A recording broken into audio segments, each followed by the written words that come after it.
Si vous êtes en France, vous avez peut-être entendu parler du pacte enseignant. C'est une invention de notre gouvernement pour tenter de débloquer la situation au niveau de l'éducation nationale, donc des établissements d'enseignement. Pourquoi? Parce qu'il y a une pénurie de professeurs par rapport au nombre d'heures qui doivent être assurées. Et donc le gouvernement a sorti ce projet qui, sous le nom de pacte enseignant, consisterait à proposer à des enseignants, par exemple un prof de français, un prof de maths, etc., à assurer des heures supplémentaires, alors soit dans soit dans certaines matières, ou soit peut-être des heures de soutien, de genre soutien scolaire pour les élèves qui en ont le plus besoin, et avec l'idée, vous faites plus d'heures et vous serez payé plus cher. Alors, cette proposition rencontre beaucoup d'opposition dans le corps enseignant, alors pas tout le monde. Certaines personnes se disent j'ai pas trop le choix parce que j'ai beaucoup de mal à boucler mes fins de mois, donc j'accepte. Et puis d'autres personnes, alors semble-t-il une majorité, dit on n'est pas du tout d'accord, on a des contrats avec déjà un certain nombre d'heures, et puis les cours qu'il faut préparer en amont et puis corriger après les copies en aval, ce qui prend beaucoup de temps et ce qui nous fait un emploi du temps complet, et on est en train de nous dire qu'il faut en faire encore plus, et c'est pas tenable, ça n'est pas tenable. Donc, sur le principe, certains ne sont pas d'accord. Alors, je ne sais pas quoi penser de ce pacte enseignant, n'étant pas enseignant moi-même, et donc j'interroge à ce sujet le tarot de Marseille.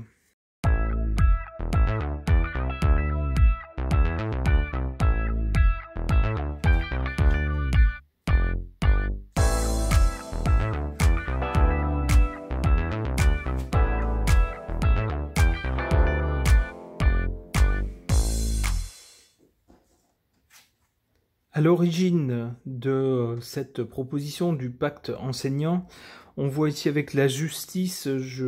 Alors la justice, c'est une institution de la République.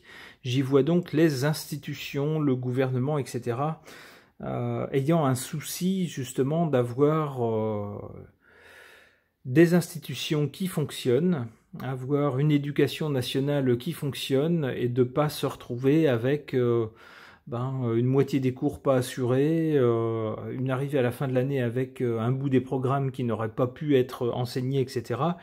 Donc, un souci de faire fonctionner les institutions coûte que coûte, en sortant ce projet de leur chapeau. D'ailleurs,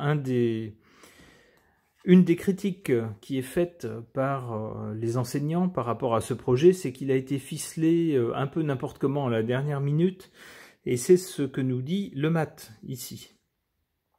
Avec cette carte du maths, on a vraiment un truc qui part dans tous les sens, qui est fait n'importe comment, en dépit du bon sens même presque, pourrait-on dire. Alors au mieux, c'est un projet original qui pourrait être génial. Au pire, c'est n'importe quoi, purement et simplement. Alors, vu les réactions que j'ai pu lire dans plusieurs articles à ce sujet, j'ai l'impression que pour une majorité des enseignants, c'est malheureusement cette dernière interprétation qu'il faut retenir, c'est du n'importe quoi, c'est ce qu'ils disent. Certains pensent même qu'on se fiche d'eux, qu'il n'y a plus du tout de respect de leur statut, et puis de ce qu'est censé être l'enseignement. En fait, c'est des tâcherons un peu envoyés boucher des trous là où il y a des trous, un peu n'importe comment. Bon, ça n'engage qu'eux. Du côté du résultat ou de l'avenir, on a le pendu. Bon, ça peut laisser penser que ce genre de mesure risque de ne pas durer longtemps, d'être suspendu.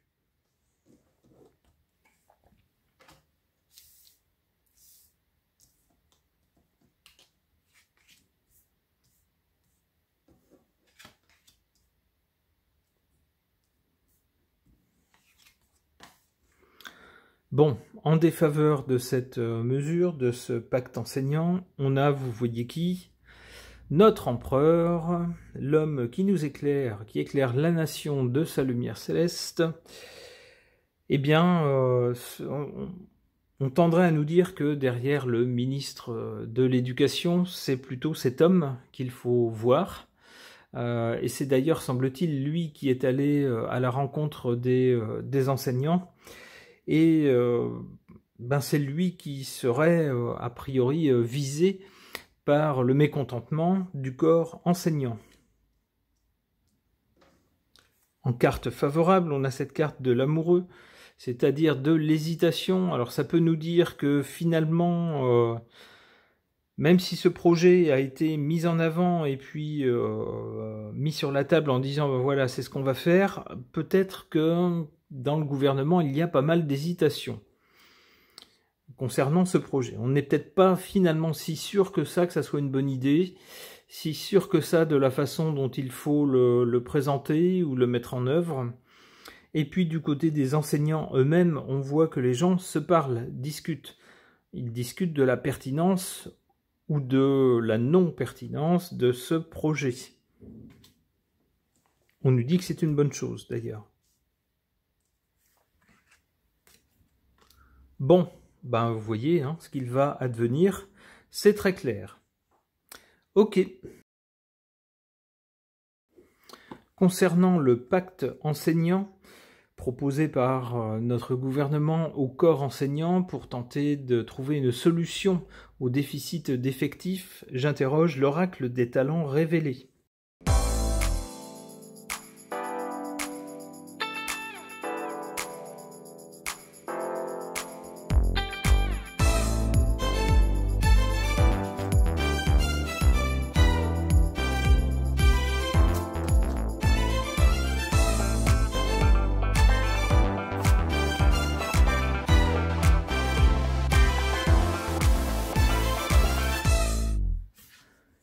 À l'origine de ce pacte enseignant, on a cette carte du loup qui nous parle de stratégie.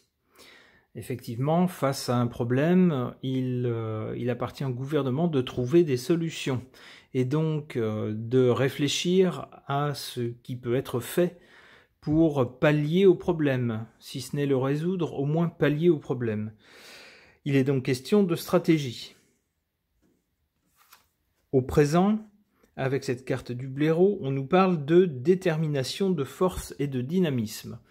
Alors on a donc eu notre gouvernement qui est allé à la rencontre du corps enseignant pour, entre guillemets, vendre son pacte enseignant, en expliquer les bénéfices, pourquoi c'est une bonne idée, pourquoi c'est ce qu'il faut faire, pourquoi c'est la solution au problème. On est donc déterminé à l'appliquer. Du côté du résultat, se pose la question de l'organisation. Alors, il y a des profs qui sont scandalisés en disant on a déjà un emploi du temps qui est complètement plein, on travaille à 100%, je vois pas où on va mettre les heures supplémentaires, je vois pas quel temps on va pouvoir dégager pour les préparer, quel temps on va pouvoir dégager pour corriger les copies de ces cours supplémentaires, etc. Donc il y a un problème au niveau organisation, du côté de l'avenir. Alors ça pose aussi un problème, alors non seulement pour l'organisation de ce pacte enseignant, en pratique pour les enseignants, mais également ça pose la question de l'organisation du gouvernement, c'est-à-dire que le problème d'effectifs dans l'enseignement ne date pas d'il y a 3 jours. C'est quelque chose qui est apparu au long de ces dernières années, voire avant. Donc sortir un plan bricolé, c'est l'adjectif qui est choisi par les enseignants les plus critiques. Ils parlent de quelque chose qui est bricolé n'importe comment. Ça pose la question de l'organisation de notre gouvernement. Est-ce que toutes leurs mesures sont improvisées comme ça à la dernière minute? Dans ce cas-là, c'est pas très sympathique pour eux. Ça en donne une image qui n'en est pas très sympathique.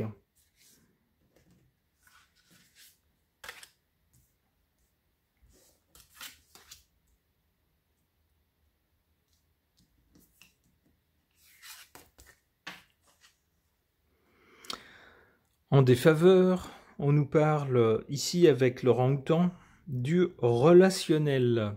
Alors j'y vois le côté communication de notre gouvernement qui est toujours très fort dans ce domaine, mais le problème c'est que il est tellement fort dans la communication que souvent il semble mettre plus le paquet sur la communication que sur les actes eux-mêmes et sur le bien fondé des mesures qu'il met en œuvre. Ici, en position favorable, on a cette carte de la baleine qui nous parle de mémorisation. Alors moi, j'y vois la mémoire, c'est-à-dire que les enseignants ne vont certainement pas oublier le fait que face à un problème qui dure depuis longtemps, tout d'un coup, à la dernière minute, à quelques jours ou semaines de la rentrée, le gouvernement tout d'un coup, pof, leur sort ça d'un chapeau et leur dit voilà, ça sera comme ça, à prendre ou à laisser. Je pense que les enseignants ne vont pas l'oublier.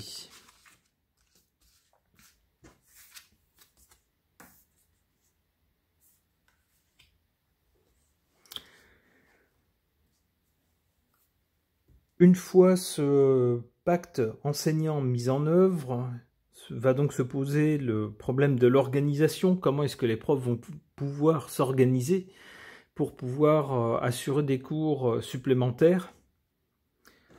On nous parle ici de sagesse, c'est-à-dire que il ne faut pas s'affoler. Il va falloir vraiment que les chefs d'établissement se réunissent avec tous les profs, voient qui est volontaire pour ce pacte enseignant, qui ne l'est pas, comment on peut recruter des gens, et puis surtout sans affolement, essayer de faire les choses avec sagesse.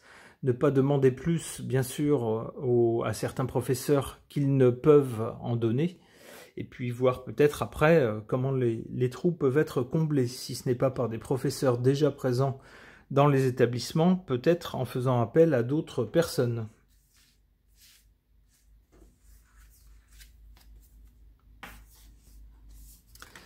Voilà, et surtout perspicacité, c'est-à-dire ne pas se décourager, ne pas se dire je trouve pas de solution, je laisse tout tomber et je m'en vais. Non, la nuit porte conseil, on va peut-être reconsulter les gens, on va peut-être aborder le problème d'une autre façon, etc. Donc, être perspicace, et on nous dit avoir de l'audace et de l'intelligence. Alors, c'est peut-être facile à dire, mais on s'aperçoit souvent en temps de crise qu'on a plus de ressources qu'on ne l'imaginait. On voit une catastrophe arriver et puis finalement, lorsqu'on est au pied du mur, parfois on trouve des solutions auxquelles on n'aurait pas pensé en temps normal. C'est comme ça que je comprends cette carte. J'espère en tout cas que malgré le mécontentement que semble susciter ce pacte enseignant, eh bien les personnes qui sont dans l'enseignement ne se décourageront pas et sauront trouver de bonnes solutions, non seulement pour les élèves, mais également pour eux-mêmes. Prenez soin de vous les enseignants. Ce tirage est maintenant terminé. Merci de l'avoir suivi.